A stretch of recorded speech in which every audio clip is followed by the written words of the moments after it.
Generally speaking, bullying refers to repeated emotional or physical abuse.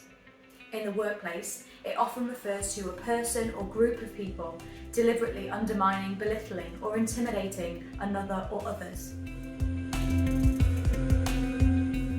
Take notes about the bullying to build a clear picture and evidence your claims. You can take this to your HR manager, if you have one, to raise your concerns. If you don't have an HR manager, you can take this to your line manager or another more senior member of staff. If this doesn't work, you can make a formal complaint using your employer's grievance procedure, which you should have been given access to. They should also have an anti-bullying policy, but even if they don't, your employer has a legal duty of care to protect you while you're at work. If raising a formal complaint does not work, for example, if no action is taken to deal with the bullying, seek further advice by calling ACAS or by getting in touch with our team.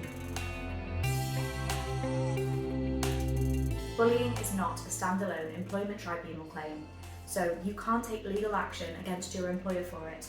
However, a claim can be made when the bullying amounts to what is known as harassment under the Equality Act. According to this law, a person harasses another when they engage in unwanted conduct related to a relevant protected characteristic.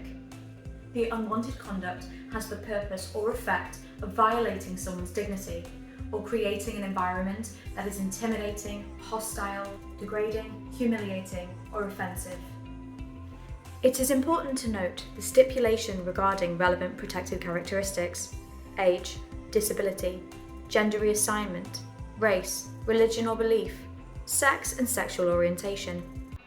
Even if the behaviour isn't related to one of these characteristics, it may still constitute harassment if the unwanted conduct is of a sexual nature, or if someone is treated less favourably because of how they react to unwanted sexual behaviour or behaviour related to gender reassignment or sex.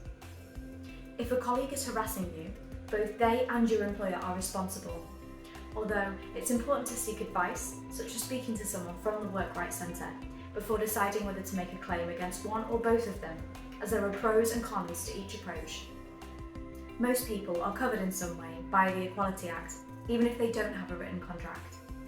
If you're working under an agreement that you will personally carry out work for them and that they will pay you for that work, then you should be protected.